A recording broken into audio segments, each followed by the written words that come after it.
알리스터 맥그레스의 책 오늘 37강 공부하겠습니다.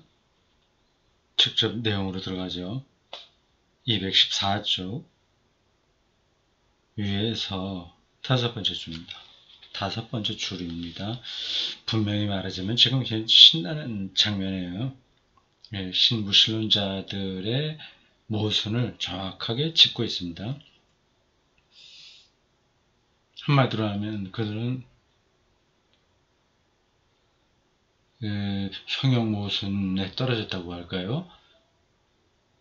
하나님 없다고 얘기하는데 하나님이 인간을 지은 것도 아닌데 인간의 투사라고 한다면, 근데 그게 악한 신이라고 한다면, 그럼 사람이 악하다는 말밖에 더 이상 되는 거 아니잖아요. 그러면서 인간은 신이 없어야 더 인간다운 바람직한 행복을 발견할 수 있다. 그런 얘기하니까 모순인 거죠. 분명히 말하자면 나는 하나님이 악하다는 이 영문모를 개념을 공유해야 할 이유를 모르겠다. 그러나 순전히 논증을 위해서 인간이 발명한 이 신이 악하다는 신무신론의 주장이 정당하다고 가정해보자. 일단 그렇게 보자. 만약 우리가 우리 형상을 따라 신을 창조했는데 그 신이 악하다면 그것은 우리에 대해 무엇을 말해주는가? 만일 신이 존재하지 않는다면 우리는 인간의 악에 대해 존재하지 않는 신을 탓할 수 없다. 신이 없으니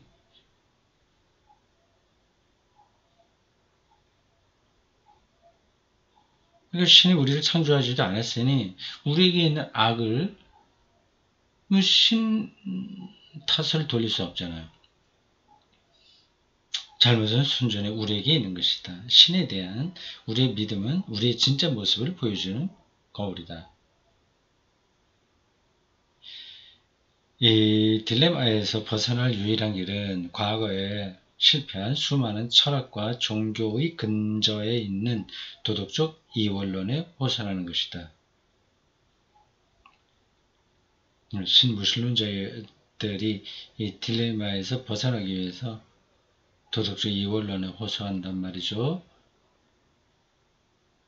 도덕적 이원론, 뭔가 봅시다. 결함이 있는 이 세계관의 반종교 버전은 종교를 발명하는 나쁜 사람들이 있고 그것에 반대하는 선한 사람들이 있다고 주장한다. 이게 이원론이고 도덕적 이원론이군요. 이것이 똑똑한 사람들, 그 영어를 달아놨네요. 똑똑한 브라이트하다 그러죠. 브라이트. 그런 사람들의 배후에 놓인 철학이다. 똑똑한 사람들이라는 명칭은 무신론자가 자신을 가리키는 말로 고른 솔직하지만 다른 이들을 깔보는 말이다. 그래서 자기들은 브라이트 하면 종교를 따르는 사람들은 브라이트의 반대가 뭐예요? 좀 어리석은 거죠. 그 영어 단어는 기억이 안 나네. 리처드 도킨스나 데니얼 데니시 이 명칭에 동의한 것은 지혜롭지 못한 일인데 이 명칭은 다른 모든 사람을 우둔하다고 다소 노골적으로 말하는 탓이다. 크리스토퍼 히친스는 지혜롭게도 이런 오만한 헛된 소리를 거부했고, 그런가요? 히친스는 신무신론주의자인데 도킨스는 받아들였으나 히친스는 이걸 거부했다는 말이죠. 같은 신무신론자에 속하면서도 입장이 어떤 용어를 쓰느냐에서는 차이가 나는 것 같습니다. 그 히친스의 말을 인용했습니다. 무신론자들은 우쭐대며 스스로를 똑똑한 사람들로 여겨야 한다는 민망한 제안을 한 도킨스와 데니스를 호되게 비난했다. 이 히친스도 신무신론주의자 맞죠? 제가 뭐 착각하고 있는 거 아니죠? 아닌가? 이게 앞에서 히친스가 나왔는데 요 각줄 한번 보겠습니다. 60번이에요. 60 60번 각조 60번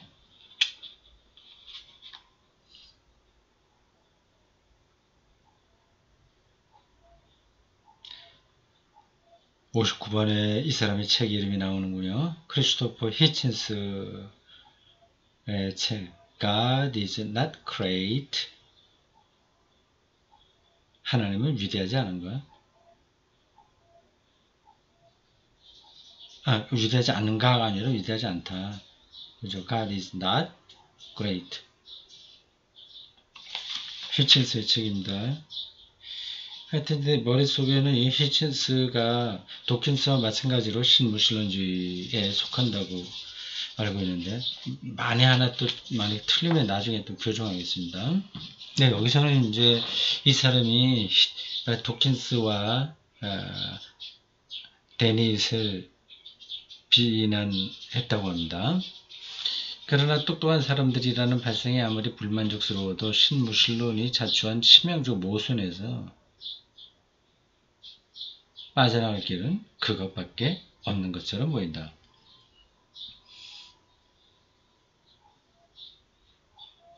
그럼 이제 우리가 선 자리는 어디일까?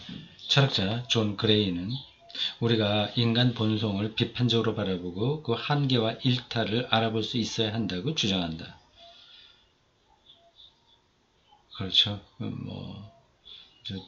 존재론적인 차원에서 인간의 한계가 있는 겁니다.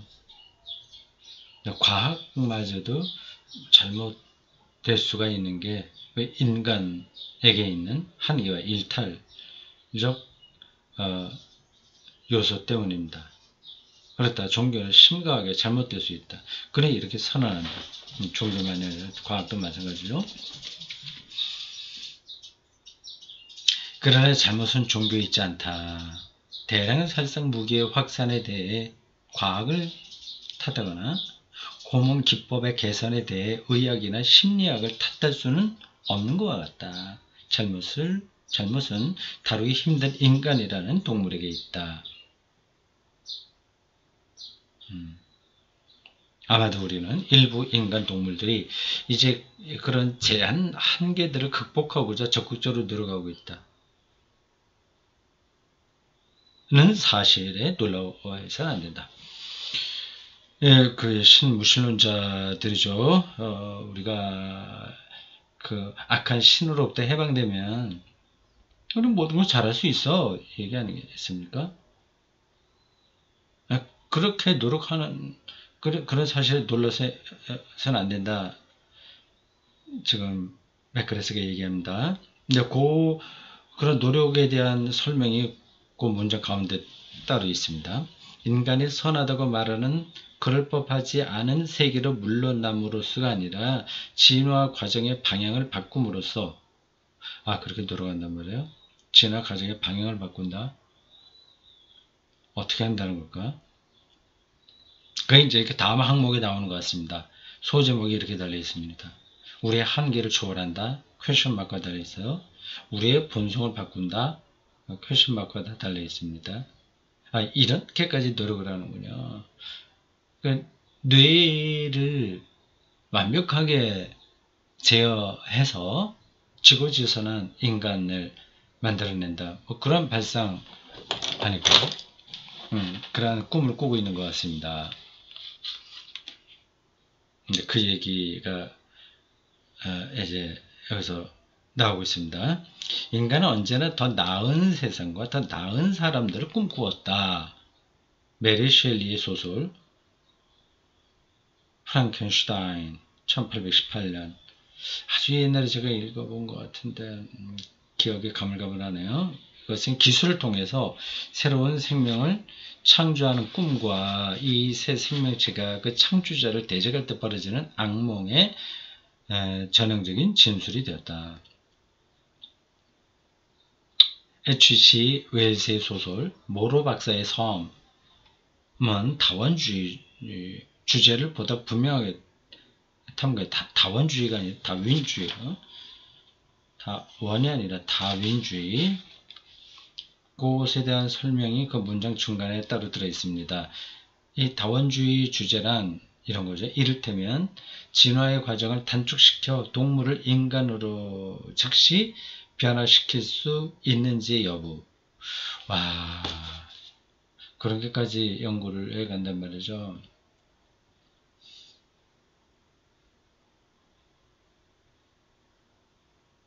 하여튼 그렇게 노력하는 사람도 있습니다. 뭐 그게 이제 현실이 된다면 정말 괴물이 나올 수 있는 거죠. 사람이 어떤 기술을 가지면 그건 좋은 쪽으로만 쓰질 않습니다.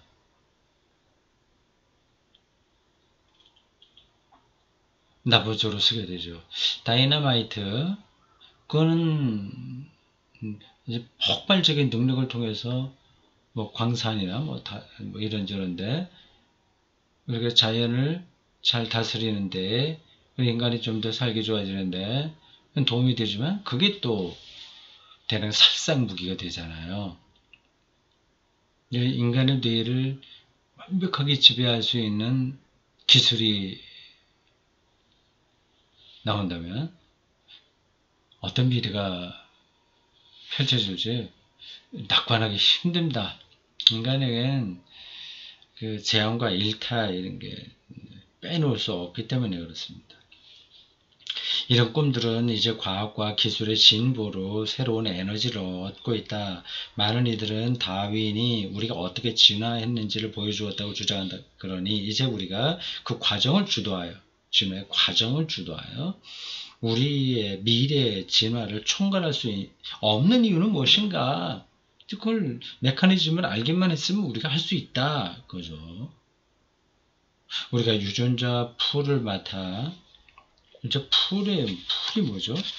유전자, 이 풀이 뭔가, 이런 건 원어를 달아줘야 되는데, 번역자가요. 안 했네. 풀, 뭐, 인재풀, 이럴 때 쓰는 그 풀, 이죠? POL 이건가요? 그러겠죠? PULL? 그건 아니죠. 풀. 뭐, 풀장 할 때, 많은 것들이 그 안에 들어가 있어서 빼쓴단 말입니다. 그 인재풀 이런 거 말이죠.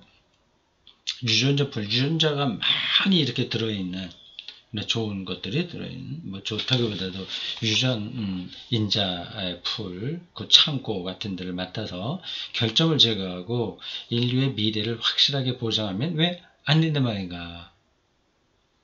할 수 있다고 하는 거죠. 우리는 인체를 너무나 잘 알고 있는데 그 역량을 향상시켜서 현재 능력을 훌쩍 뛰어넘어서게 만들고 기대 수명도 길게 연장하면 왜 안 되겠는가? 말 그대로 인간 구원을 우리가 실현할 수 있다. 그런 기대를 품게 하는 거죠. 그래 논리는 설득력이 있어요.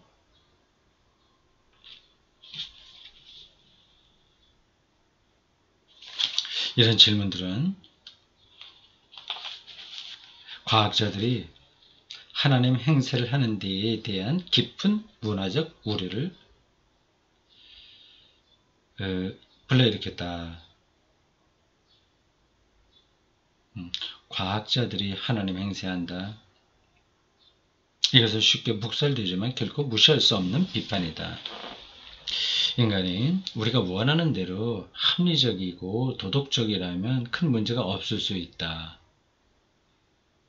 그 기술을 개발해서 좋게 쓴다고 하니까요. 그러나 인간은 이 일을 그르치기를 아주 잘한다. 그리고 기술에 힘입어 돌이킬 수 없는 방식으로 이를 망쳐놓을 수 있다. 이번 항목에서 우리는 트랜스 휴머니즘으로 알려진 운동의 출현을 살펴보고 그것이 우리를 어디로 이끌고 가는지 물어볼 것이다. 어려운 단어가 나왔습니다. 트랜스 휴머니즘 인간주의예요. 인간과 인간 아닌 거를 왔다 갔다 하는 것, 그런 입장을 가리켜서 트랜스 휴머니즘이라고 하는 걸까요? 이 트랜스라고 하는 접두사가 붙었어요. 영어로 여기 달아줬습니다. 트랜스 휴머니즘.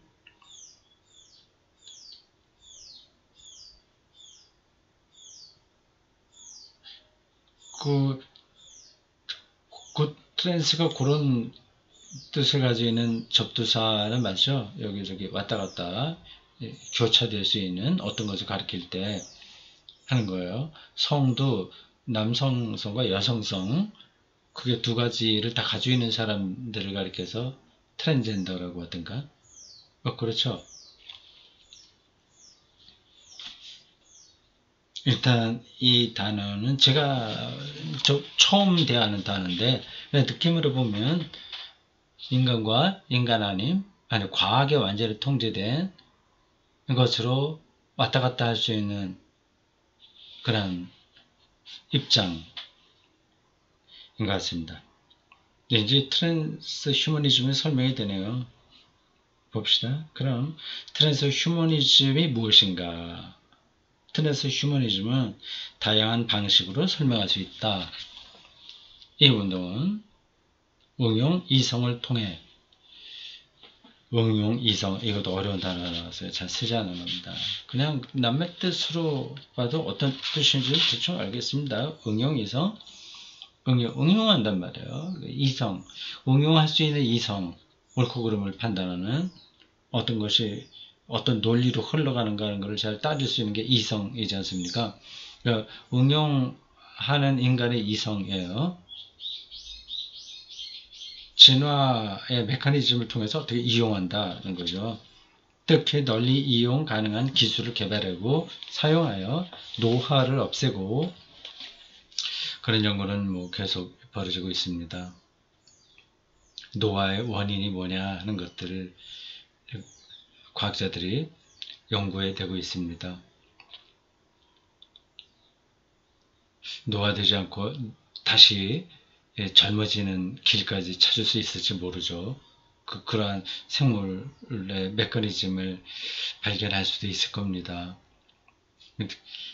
가능한지 안 가능한지는 제가 잘 모르겠습니다.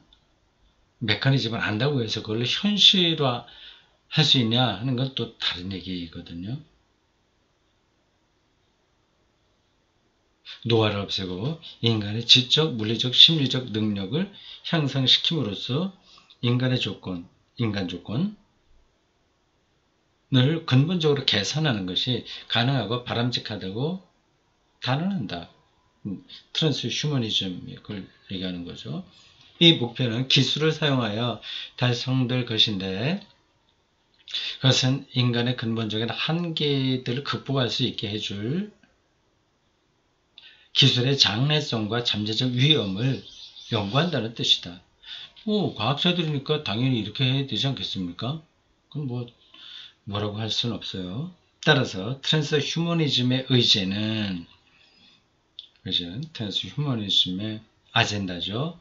의제는 치료 목적으로만 기술을 사용하는 정도를 넘어선다. 트랜스 휴머니즘은 기술 형성을 통해서 인간의 진화를 가속화해야 한다고 주장한다. 그러니까 좋은 쪽으로 가속화하겠다는 거죠.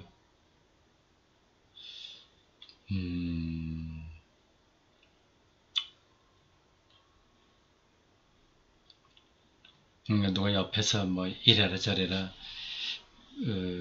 말해봤자 과학자들은 자기들이 길을 갈 겁니다.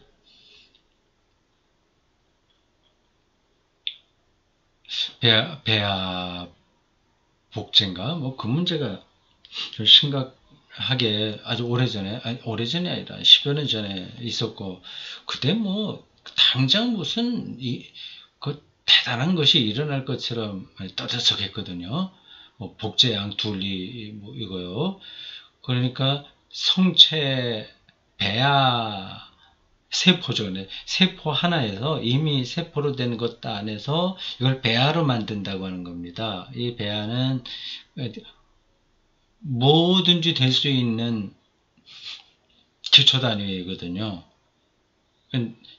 난자와 정자가 결합된 그 상태, 그게 이제 배합니다. 착상돼 갖고 생명이 된, 예,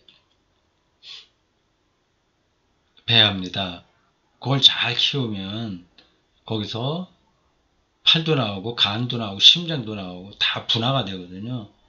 그러니까 그 자기 세포에서 그 배알을 만들어서 잘 저장하고 있다가 내 간이 못 쓰게 되면 거기서 간을 만들어서, 배알은 어떤 것으로 다 분화가 되니까요. 그 간만 될 수 있는 것들로 이제 자라게 해서 그 이제 이식하는 거죠. 그러니까 다른 사람의 간을 이식하는 것보다는 자기의 간을 이식하는 게 생존율이 높으니까 뭐 배아 연구가 대단했었습니다. 근데 지금은 좀 한물 간 것 같아요. 거기에 대한 뉴스가 많이 나오지 않습니다. 황우석 교수가 거기에 연관돼서 좀 문제가 벌어졌었죠. 어쨌든 이것도 다 이제 그런 방향입니다. 진화를 쭉 가속화해서 인간을 절대적인 생명 존재로 만들어 보겠다. 이제 구원이죠. 구원시키겠다 그 얘기입니다. 그러면 이것이 다윈주의적인가? 이게 다윈이 이야기한 바로 그 방향인가? 그 본질인가? 하는 질문이에요. 그렇지 않다. 인간의 진화는 다윈주의적 관점으로만 다 설명할 수 없는데 인간이 그 생물학적 한계를 넘어설 수 있게 해준 문화의 역할 때문이다. 문화. 다윈의 생물학적인 진화가 순전히 생물학의 문제가 아니라고 하는 겁니다. 문화, 역사, 배경이 있다는 거죠. 다윈주의는 인류의 생물학적인 진화를 분명히 설명해 주지만 인간의 문화적 진화는 라마르크 모델을 써서, 라마르크 아주 좀 낯선 단어네. 다시 말해 의도적 발전의 관점에서 더 잘 기술할 수 있다. 트랜스 휴머니즘은 인간이 더 진화하는 것을 기다릴 이유가 없다고 보고 진화 과정을 주도하여 새로운 합리성을 갖추고 원래의 생물학적 한계에서 해방된 새로운 인간을 만들어내기를 바란다. 그럼 완전히 구원이죠. 뭐 배고프고 뭐 싸우고 뭐 이런 것들 죽고 하는 게 없어지는 그러한 한계로부터 완전히 벗어나는 인간이 되니까요. 일부 트랜스 휴머니스트들은 기술을 통해 인간 수명이 무한히 연장될 수 있다고 낙관하고 있다. 솔깃한 이야기예요. 사실상 젊음의 셈에 대한 고전적 생각들을 되살려낸 셈이다. 아주 옛날부터 인간에게는 그러한 꿈들이 있었죠. 젊음의 셈, 소설이나 이런 데 나오는 표현인 것 같습니다. 그래서 휴머니즘은 아직 신생운동이고 시작하는 상태고 그 안에서도 강조점과 시각의 차이가 상당히 크다. 그것을 제대로 평가하기에는 아직 너무 이르다. 하지만 트랜스 휴머니스트 운동 내부에서 널리 논의되고 있는 문제에 주목하는 것은 적절해 보인다. 방관하지 말고 주시하자. 그죠. 이것은 인류의 전체 미래를 위협하는 요인으로 정의된 현존하는 리스크의 문제다.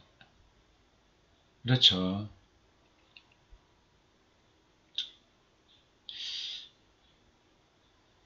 어떤 결과가 나올지가 전혀 예상되지 못하는 연구니까요. 소행성 충돌, 초대형 화산 폭발, 지진이나 감마선 폭발. 감마선이 뭔지 번역한 사람이 설명해 놨네요. 우주에서 가장 격렬한 초대형 폭발 현상, 태양보다 100배 무거운 별이 자체 중력을 못 이겨 블랙홀로 붕괴할 때나 서로 쌍을 이룬 중성자별이 합쳐지면서 블랙홀이 뜰 때 일어난다고 알려져 있다.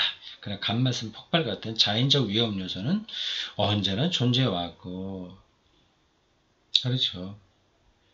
지름, 한 1kg짜리 소행성이 지구에 부닥친다면 아마 지구의 생명체 최소한 그 덩치 큰 인간처럼 포유 동물에 속한 것들은 다 멸종할 겁니다.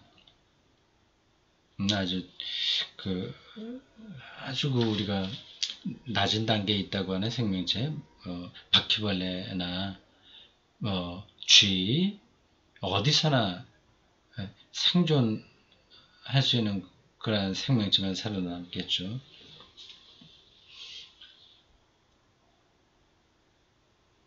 우리의 새로운 관심사는 인간의 힘이 커짐에 따라 그 힘의 잠재적 결과가 미치는 범위도 커질 것이라는 점이다. 그 소행성 충돌 같은 것들이 이미 우리가 다 각오하고 있었던 건데 이제 인간의 힘에 의해서 그거 못지않은 위험이 닥친다는 겁니다.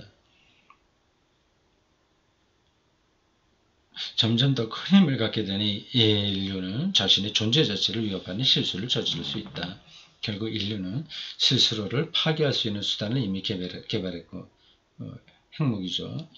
다음 세기에는 그런 도구들이 더 발전시킬 것이라고 예상할 수 있다.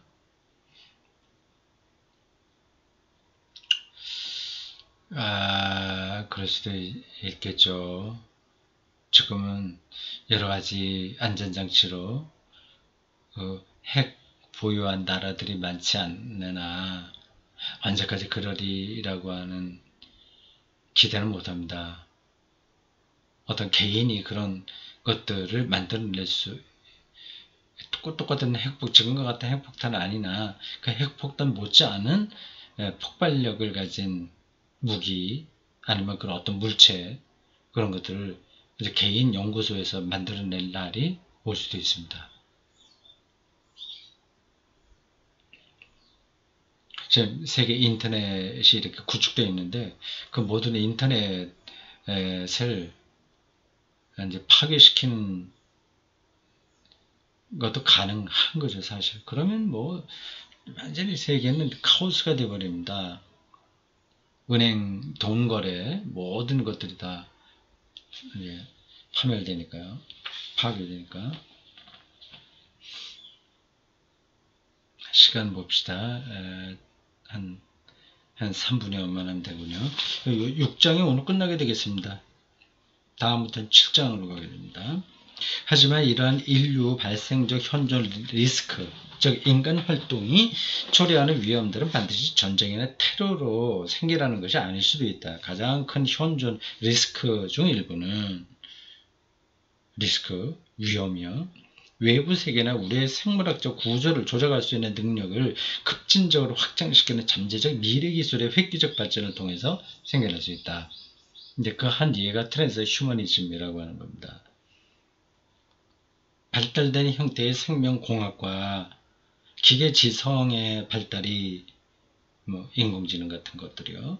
우리가 예측할 수 없고 통제할 수도 없는 결과를 가져올 수 있는 것이다. 인간 멸종이 가능한 일들이죠. 그러면 기술 발전으로 인류가 가까운 과거에 내렸던 결정보다 더 지혜롭고 나은 결정을 내리게 될까? 아주 큰 기술을 가지고 있는데 그러면 결정도 정말 신중하게 해야 되지 않습니까? 옛날에 악순환이 됐단 말이에요. 기술을 늘 좋게만 사용하지 않았거든요. 이제는 잘할 수 있겠냐? 그러길 바라자. 그러나 인류 역사를 볼 때 이 지점에서 안심이 되지 않는다. 우리는 실수로부터 교훈을 잘 배울 줄 모른다. 그럼 인류의 기술적 가능성이 커지는 것은 우리가 직면할 새로운 도전들을 상대할 수 있을 만큼 그만큼 도덕적 향상이 필요하다는 뜻일까? 우리에게는 도덕적 재부팅이 필요할까? 우리가 정말 똑바로 도덕적으로 완벽하게 행동할 수 있도록 우리가 그렇게 재부팅 할 수 있겠나? 아니라는 대답을 하겠죠. 에이트버리 대학의 잉마르 페르손과 페르슨과 옥스퍼드 대학의 줄리안 세벨레스쿠, 이름도 참 이상하네. 동유럽 사람 같네요. 는 우리가 다룰 필요가 있는 우려를 제기했다. 현대 기술, 인류의 몰락을 초래할 수단을 제공하지만 우리가 타고난 도덕적 심리는 그것을 막아줄 수단을 제공하지 않는다는 것이다. 맞습니다. 그래서 이들은 이런 공경에서 벗어날 길을 찾기 위해 인류의 도덕적 향상이 필요하다고 주장한다. 주장한다고 해서 해결되는 것도 아니죠. 이것은 많은 이들에게 염려를 안겨준다. 이 향상을 누가 추진할까? 도덕적 향상이요. 누가 우리를 재프로그래밍 할까? 그게 불가능한데. 여기서는 분명하고 거북한 딜레마가 있다. 이 도덕적 향상을 개발하고 선택하는 책임을 그것을 자신의 기득권과 관심사의 보탬이 되는 방식으로 쉽사리 이용할 수 있는 도덕적으로 의심스러운 인간들에게 맡겨야 한다는 점에서 그렇다. 자기에게 유리하게 그걸 만들어가거든요. 진화를 그따위 식으로 하게 되는 겁니다. 인간에게 정말 객관적으로 자기를 희생하면서 인류의 미래를 담보할 수 있는 그런 걸 선택하겠냐. 그런 사람도 있죠. 근데 그 고도의 기술을 가진 과학자들이 다 그렇게 하겠냐. 그건 안 되는 거죠.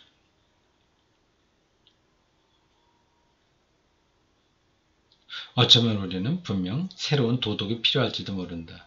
다시 말하자면 어쩌면 우리는 옛날의 선택지들을 다시 찾아 우리가 직면할 수 있는 새로운 상황에 맞게 조정해야 할지도 모른다.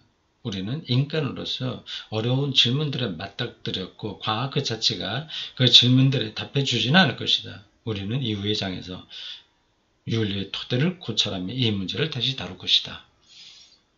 윤리의 토대는 당연히 하나님이겠죠.